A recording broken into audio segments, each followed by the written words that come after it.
Alright, today we're doing a video where I am looking at a submission from a viewer and kind of taking apart his playing. So I put out a video a few days ago saying, send in videos and I will critique it, take it apart a bit, give you some advice, right? My first email was from someone called Ryan. He has sent me a video of him playing Man of Constant Sorrow. I've not actually watched this video yet. He sent it in last week, so sorry, Ryan.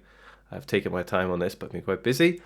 Um, let's see what he said. He said, I just watched your reel about sending you a video on Clawhammer Banjo. I picked up the hobby in April.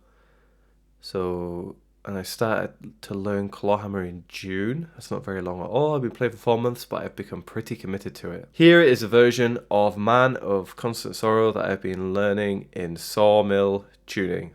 Okay, great. So he's barely been playing 4 months. That's like no time at all. So, thinking in advance, if you've been playing 4 months, you're not going to be very good. It is the truth of the matter. So, and I don't mean that in an insulting way. It's just the reality of it, right? And it takes years. It's like anything. It takes years to get good at anything. So we're not here to tear it apart, though. The point is, as I watched this video, because it's only been 4 months, we're not looking for like mistakes that he's making. If he makes a mistake with this tune, Man of Constant Sorrow, then that's not a big deal. That's not what we're looking for. We're looking for like anything that he's doing well, anything that he's doing right at all is good. Within 4 months, if you're doing anything right, that's great. And then we're not looking to say you've done this wrong specifically or this wrong specifically, but then give advice on general approaches that he could take or change. So, loads of people, for example, the timing is way off, and the advice there would be, I'm not going to get into it. We'll see what the problem is here, but that's really what it is. So we're looking for anything that he's doing right. Anything at all that he's doing right is a win, right? It could even just be as simple as posture. And rather than look for things that he's doing wrong, we're looking for general approaches and habits that it would be good for Ryan to pick up on from now, right? Now, 4 months is such a small amount of time that I imagine for the latter category, habits that you can pick up, there's going to be a million, right? So let's go through it. Right, so immediately the posture and position looks good.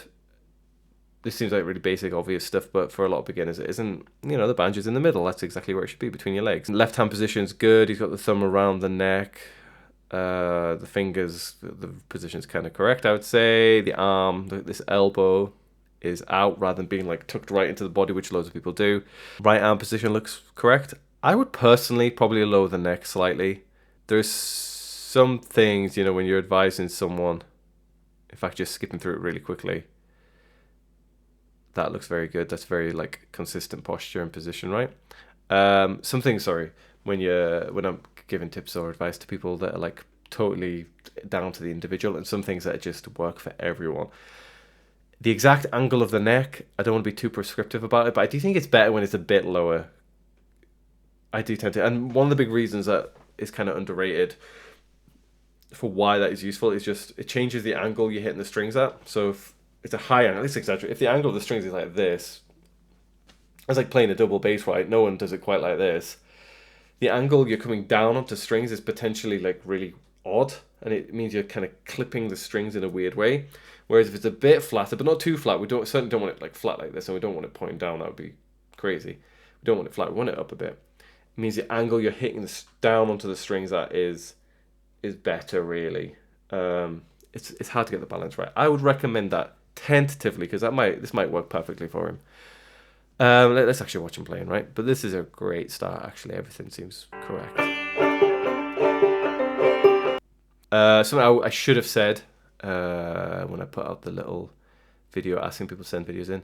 In terms of the angle that you're sitting towards the camera, ideally, it'd be a little bit more front-facing so I could see exactly how your hand, your thumb, and your fingers are hitting the strings. I just can't quite see his thumb here from here. But it's not a super big deal. It looks like his thumb is landing with every downstroke, which is something I'm super strict about. It looks like he is doing that correctly. But in an ideal world, I would be able to see it from a slightly different angle. But that's on me for not saying it. And it is hard to fit a whole banjo in. And that might be why he's got the neck raised up a bit higher, to try to actually fit it all in the vertical portrait camera, right? So, yeah. But it looks like his thumb is always landing. I think that's super important. And when people don't do it, in my lessons, I do nag them quite a bit. Some people, you will see people online not do this, But I think it's super important. It makes a big difference. It makes life way easier. It's a weird habit to get into at first, but then it makes life way easier. Trust me. Keep stopping starting. Great hat. Great so far. Like, he's doing everything correct. So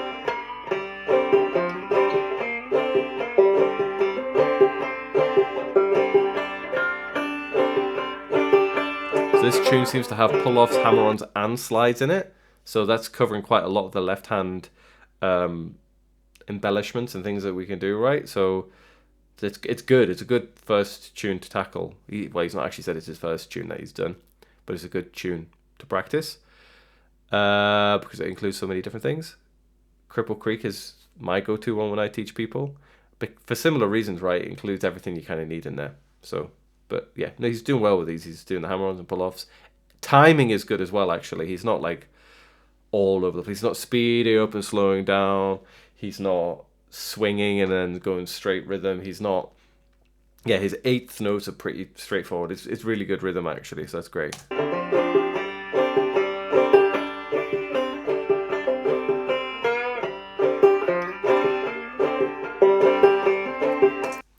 The right hand, there's maybe a little bit more tension in the right hand than I think is ideal. It's hard to say. Everyone, again, this is one of those things, everyone's slightly different. But what I can say generally that applies to everyone is keep a relaxed right hand. So I can't say for sure whether his right hand is relaxed or tense, but it looks like it might be a bit tenser than we want it to be. We want it to be like, if you just hold your hand out like this, like, well, do it in front of you. Like, you could do it now as a little exercise. Hold it out like that and then just relax it like this. Your hands are not really that different to that. Like, literally just however it falls, naturally just completely relaxed. That is about right. That is pretty much what you want it to do. We shouldn't be tensing it in place. To be super specific, it looks like this knuckle here on him when he's playing is straight, and you kind of have to tense it into that position. Whereas ideally, I think like this. You can see in the kind of, I'll put it up on the screen. His knuckles look a bit too straight. So Ryan, I would maybe do that because I shouldn't make it prescriptive. You shouldn't have to do that. But if whatever your hand is doing naturally, just this as an experiment. And this is good for anyone, right? And whatever your hand is doing naturally without holding it in a position, just completely relaxing it, that is what you want to be as close to as possible, right? So for me, it's like this. For you, it might actually be quite straight here on this first knuckle. So if that's what it is, that's fine. Just general thing, like doing this kind of exercise of putting your hand out and then stretching your fingers out actually like this and then relaxing it. That's just a good kind of way of working out what your hand should vaguely be doing and building the habit of staying relaxed. That's what it's really good at doing. So do that and then just put your hand back on the instrument. Let's watch a little bit more.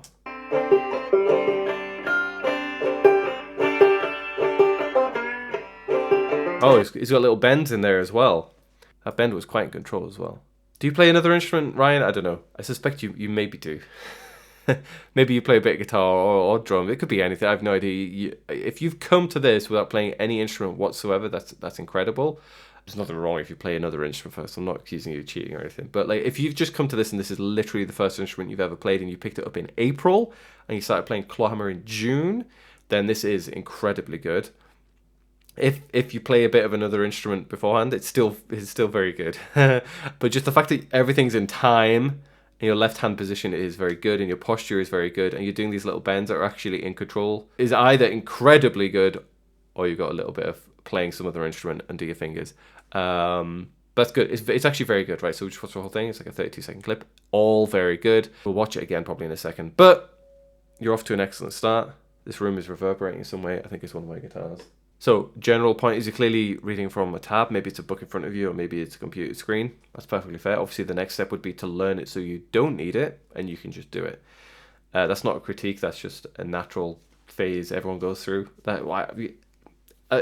Everyone goes through this phase when they learn a new tune, right? If I'm learning a new tune, I don't just look at it once and learn it. I have to look at it a little bit, get used to it. I probably play it through a few times and then I commit it to memory. So it's not critique, it's just the next step. It's good though. The fact that you don't need to be looking at your left hand the whole time and you're not looking at your right hand, massive thumbs up on that because you don't need to. You got your eyes on the tab the whole time, which is good. Again, that suggests to me you might play another instrument. But excellent, right? I would also probably want to see you hit the strings a little bit harder with your right hand. Not because, again, that's not a prescriptive thing. You don't have to hit the strings hard. Everyone has like a slightly different natural intensity of hitting. I've always I play bass guitar. I started on bass guitar and I moved to guitar and then I moved on to banjo and now banjo is my main thing. I always have a relatively soft kind of touch.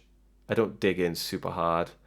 I just even on bass guitar, I never particularly enjoyed that. If I want it loud, I just put the volume up, and I have my action quite low on my instruments. So if I need to get like a bit of grit, that bit of that fret buzz, I just have the action low, and I can just put in a minimal effort, and it does that. Maybe it's because I'm lazy, but it's good to at least practice. If you have a super light touch, that's nothing wrong with that. There's strengths and advantages to every approach. But sometimes practice with a harder sort of downstroke and practice faster as well. This is a really good tempo for the song actually, but practice it just for the sake of doing it a bit faster. So work out where you're falling apart. Practice harder. It's good to practice harder because you want to feel where the floor and ceiling of your like playing is in terms of volume, and play faster just to kind of push yourself a little bit, even though this song doesn't need to be any faster, right? Also try playing softer as well. You want to kind of work out where this, like the banjo has a very high floor on dynamics, right? Like you don't have to hit it very hard and it's loud. It's just a kind of instrument, and it has a very high ceiling because it is just loud, right? So a high floor, high ceiling, compared to like I don't know, a piano or a guitar or a violin, it doesn't have a huge dynamic range because it's always quite loud unless you like stuff t-shirts in the back of it, right? But it's still good to work out a little bit. This advice is a bit weird in a way, but I think you've got this down so well already that I'm giving you like the next steps of things that you can change about your approach to learn and like good habits taking forwards. I said already lower the neck slightly maybe, but just try that out, see how that feels. You might not like it, and it might only be high because you're trying to fit into the portrait camera view. So that's perfectly fine. Let's just watch it one more time.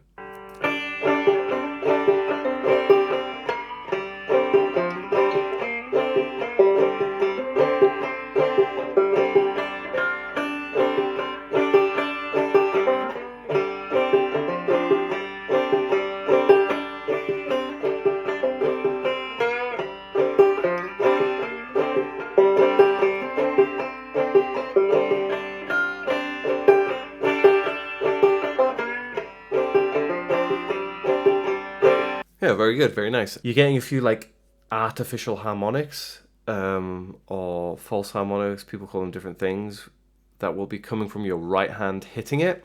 And what happens is your nail hits it and it produces a sound, and then immediately after what will be happening is the soft bit of the fleshy bit of your finger will be hitting the string, and that will change it into a harmonic.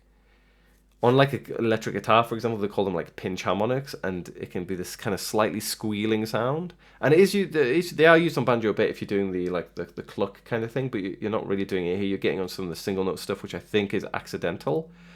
And for that, you need to experiment again with neck angle, because if the neck angle is lower, you're hitting it at like a better angle, and you're slightly less likely to produce those harmonics that we don't want.